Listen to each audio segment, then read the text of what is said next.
Hi, boys and girls. We're at our secret garage. Let's see what we're going to be rolling out for this video. Looks like a 2018 Honda Clarity plug-in hybrid. Pretty nice looking car in my book. From the side, this looks like a rather long vehicle. We'll get inside later and see how much room we've got. And we have unique styling from the rear view. And an emblem saying plug-in hybrid, so your neighbors will know you care about the environment. So the obvious question, how does a plug-in hybrid work? Well, for starters, you stick this cord inside the vehicle from this end. You stick this in an electrical outlet. Supposedly, a 120 volt household will charge in 12 to 14 hours, or 240 volt will charge everything in 2.5 hours. I'm told that an industrial charger that you get at shopping centers will do it in half an hour. Once you're fully charged, you have a range of approximately 47 miles driving on electric only. And by electric only, that means no gasoline engine is operating the vehicle. Once the main battery goes dead, the vehicle switches over to normal hybrid operation. This gives you a 181 horsepower electric battery. It also gives you a 103 horsepower engine. Now my math tells me that's a total of 284 horsepower, but if you combine it all, it comes to 212 horsepower. Don't ask me to explain that, that's just the way these systems work. When driving in the hybrid-only mode, your average MPG is rated at 42 miles per gallon, which we'll find out later as we do some more driving. By the way, when you fill the gas tank, it's only holding 7 gallons, so don't plan on going too far on interstate highway trips. On paper, the 7-gallon tank at 42 mpg and the electric battery should give you a cruising range of just over 320 miles, but that's on paper. In the real world, it might be slightly less. So what are the economic benefits of this system? Well, for one thing, if you drove 45 miles a day on electric only, and did that 365 days a year, you would have around 16,000 miles without using any gas, which would save you approximately $1,800 a year. Honda won't tell us how much this technology adds to the price of a car, but even if it was $8,000, you could probably end up paying for this in about 4 years of electric driving, assuming you could do that. Even if you run the main battery dead and have to use the gasoline engine, if you're taking trips of less than 100 miles, there's still fuel economy savings to be found. Let's say you drive to work at 47 miles on electric, drive home 47 miles on the gasoline hybrid engine. In that 94-mile trip, you'll use just over 1 gallon of fuel, which should give you approximately 85 miles per gallon. Approximately. But if you're taking long interstate trips, say driving from Los Angeles to New York, the electric battery isn't going to do you much good. You'll be running on gasoline hybrid only, again at approximately 42 miles per gallon. By the way, the charging times I gave you, I got those off the internet. I had to because the owner's manual, amazingly, I went through this whole thing, doesn't tell you the charging times. In fact, there's only one page in the entire book that discusses this, and that just tells you how to stick the cord in the box. That's just the way it is. I don't have access to a 240 volt charger for speed charging, but I will be trying to find an industrial charger at one of the shopping centers later on this video if we get time. And we're doing a lot of charging in a home garage circuit at the 120 volt outlet. So stay tuned. If you watch my videos, you know one of the first things we do when we get a vehicle is take the headlights out in the dark and see how they work. These are pretty fancy looking LEDs, so we'll take these out right now and see what happens. It's dark enough. Let's check out these headlights and see how they perform in the dark. They've got a nice appearance from the front anyway. Hard to miss.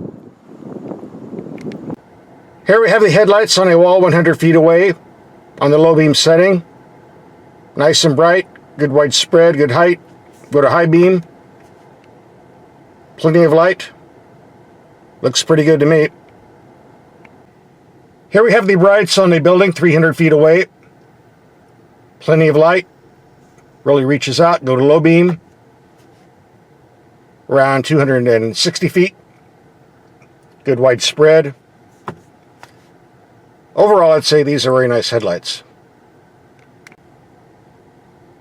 And if you're on a dark road with no street lights, it does a pretty good job on high beam of lighting up your way, as you can see.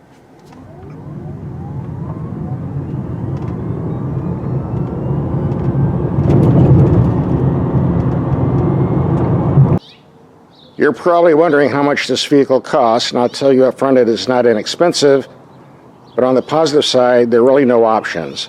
Everything comes standard in two models. The base model around $35,000, and the touring model that we have here, which has navigation leather seats. And here's the total tab with shipping. But again, look at all the standard equipment you're getting. I won't read it off, you can see it here on the screen.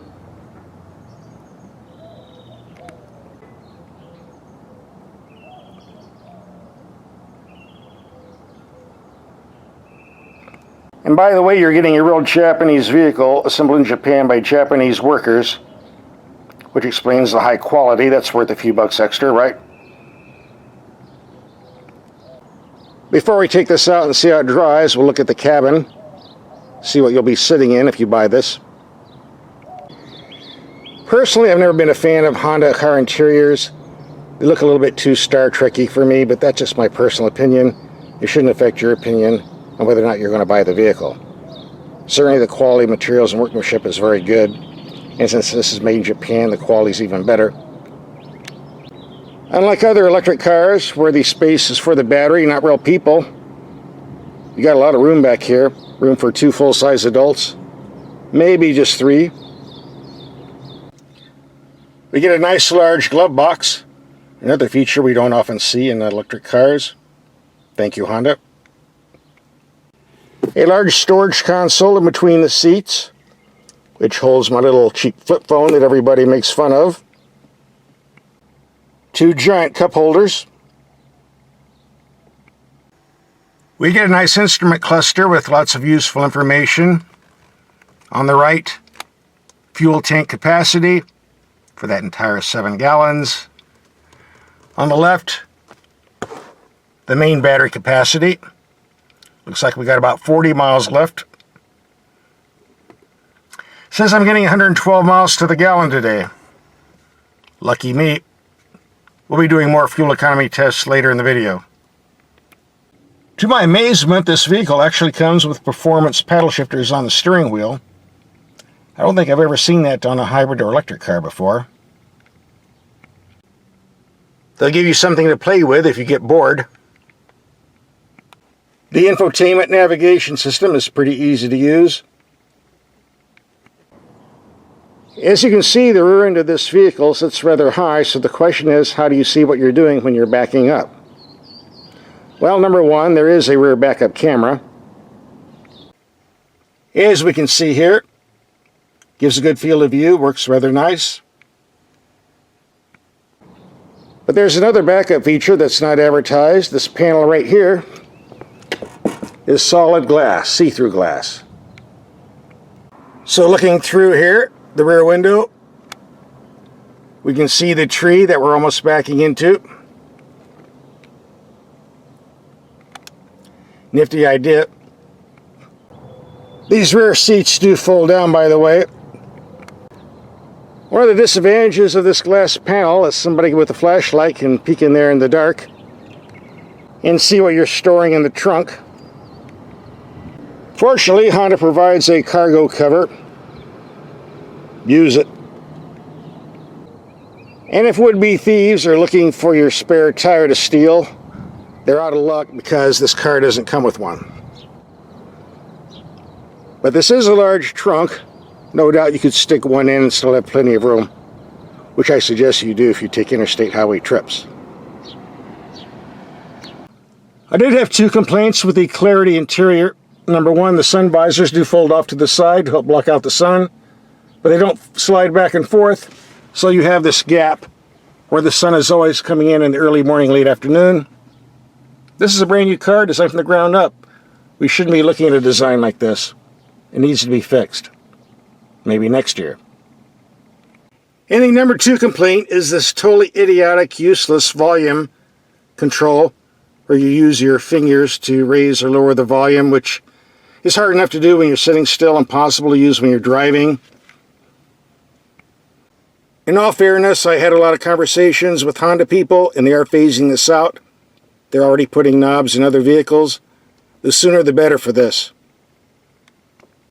Fortunately, there's a volume knob on the steering wheel, so you really don't have to use that other one anyway. Thank goodness. I'll add a third gripe since we're already sitting here. There doesn't seem to be any way to turn off the auto-dimming mirror. A piece of tape solves that problem. By the way, I did appreciate the climate controls, which can be operated separately from the infotainment system. Very easy to use. A couple knobs, a few buttons. No complaints here. But if you're one of those high-tech people who likes to use the infotainment system screen, you won't be disappointed. Press the magic button, and the entire climate system pops right up. Your choice. The screen mode, or what I prefer, the manual mode. Now that we've covered the show and tell, it's time to do some driving, get some performance and fuel economy figures. Stay tuned. With a hybrid system or an electric battery pulling over 2 tons of mass, the acceleration of this vehicle is not very quick in normal driving. On the other hand, if you put the gas pedal to the floor, the gasoline engine kicks in, the hybrid system kicks in, the main electric battery kicks in, and you can get it going relatively quick, considering. And if you press the Sport button and ignore the Economy button, you might get it going just a wee bit quicker as well. So let's see if we can lay some rubber here. Now, you hear everything kicking in? Now we're moving. All 3 systems working. Not bad, really. Nice brakes. Just to be informed, doing acceleration runs like this really eats the battery power up from the main system. But hey, you're having fun. You can always plug it in and charge more, right?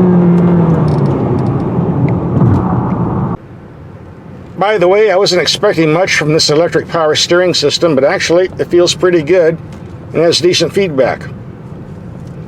I like it. Unusual for an electric car. But no complaints here. On city streets, this is one of the smoothest riding vehicles I've ever driven. Like being on a cloud, Honda did a great job on suspension. But on sharp impacts like potholes and speed bumps, well, I haven't found that out yet. We're going to find it now because we're going to hit 4 speed bumps doing 20 to 30 miles per hour and see what happens. Speed bump number 1, 25 miles per hour. Not bad. Another one coming up at 30 miles per hour. A soft one. The big nasty one. Here it comes. Pretty good. Absorb the impacts quite well. A good solid body. Very impressive. Since this vehicle was designed for comfort, not taking corners like a sports car, I know this turning circle is going to be a disaster. We're going to be spinning out real soon. Well, maybe not. Well, maybe so. Overall, it did pretty good. Just don't take any corners at 100 miles per hour. You'll be okay. Will this car go 100 miles per hour? Don't know. This is a fantastic highway cruiser. It'd be great for long interstate trips if we just had a larger gas tank. I suspect they put the small tank in to save weight. There appears to be enough room for a larger fuel tank. Maybe they'll give us one next year. I have charged this car about 7 times in a 120 volt outlet and can confirm the charging time is approximately 14 hours. If you want to do a quickie charge, leaving in for 3 hours will get you 15 miles, enough to go to the local supermarket, I guess. Looks like we're out of juice, so I'm going to go to one of those industrial chargers they have at shopping centers and see if this really does charge in less than a half an hour. And just like you have parking jerks who park in handicapped spaces who shouldn't be, I notice there are a lot of parking jerks parking in charging stations who shouldn't be. And I know when I get there, they're going to be filling up in the space I belong in. You wait and see. So let's go do it. Okay, the good news is I found an electric charger at the local shopping center. The bad news is, as expected, the parking jerks are filling up the spaces and I can't park here. So I hope the cord reaches down the road a bit, because I'm going to have to move this cord way down. Looks like the cord just barely fit. So we're going to leave it in for around 45 minutes, come back and see if we got a full charge. And apparently there are people who can't read. It states here EV parking only. But like the people park in the handicapped spaces that aren't supposed to, we got people parking here that aren't supposed to. So I'm going to get the camera out and record their license plates for YouTube. Nice electric car you got there. Yeah, it's nice. See you on YouTube, asshole. And here's the other one. That was fun. I think I'm going to go in and read some books for free. Okay, now that the tow truck scared everybody off that's not supposed to be parking here, let's go see if this vehicle's been charged. It's been 45 minutes. All that time and the battery's still dead. I think I got screwed out of 50 cents of electricity. Guess I'll have to get a refund. Tell you what, guys, this car's going back soon. I'm running out of time, so rather than fool around with the charging system, I'm just going to let the main battery stay dead. We're going to drive on the fuel tank with the regular hybrid system and see what type of fuel economy we get there, because I have a lot of gas to run out and very little time to do it. Okay, it's day 2. I ran out a third tank of gas. Let's see what the fuel economy was. 100% city driving, 41.4 mpg. Pretty close to what the EPA estimates are. Not bad, especially for a 2-ton car. We're going to be doing some driving tonight in the hybrid-only mode. See what type of fuel economy we get, because we have lots of gas to run out. This car is going back tomorrow. Stay tuned and we'll look at the figures and see what we got. Tonight's driving gave us 41.9 mpg in the normal mode. The rest of my driving, I'm going to put the car in sport mode. See if that affects the fuel economy. One feature I was impressed with, there's a camera on the outside right mirror. Put on the right turn signal, the camera gives you a clear view of everything that's to your right. Comes in real handy when changing lanes in the dark, so you don't hit people like him. Okay, I was driving all night and a good part of the morning, and I was not driving for fuel economy. I had my foot on the accelerator, had it in sport mode, and still I got a very nice 41.0 mpg. Very impressive. After a week of driving, it's time to wrap this test up, and I have 2 thoughts on the Honda Clarity. Number 1, the environmentalists and the California politicians tell us that vehicles like this are pollution-free, and that's not really true. The simple fact is, when you're plugging this cord into an electrical socket, chances are you're running either off a coal plant or nuclear plant, and they both create pollution. Simple fact, folks. So while electric vehicles might be emissions-free, they're not really pollution-free, because they're simply transferring one source of pollution from one area to another. I'm not trying to put down electric cars, I'm just stating a few facts here. Getting back to the vehicle performance itself, I think I can say this is the best plug-in hybrid on the market. In my opinion, anyway. In fact, I'm going to go out on a second limb and say this is the best hybrid I've ever driven, whether it's a plug-in or not. And third, in everyday driving, not only does this vehicle drive as good as most conventional cars in terms of comfort and overall enjoyment, it's actually better than many conventional cars, which is a very good engineering accomplishment from Honda. Now, if only they could get the price down around $5,000 less and put a slightly larger fuel tank on this, we'd really have something, but maybe a couple years from now. In the meantime, if you're shopping for a plug-in hybrid or just a hybrid without the plug-in, you definitely need to give this vehicle a look. I was very, very impressed. Coming up, we're going to have a link to some other hybrid vehicles we've driven. Just click on and watch.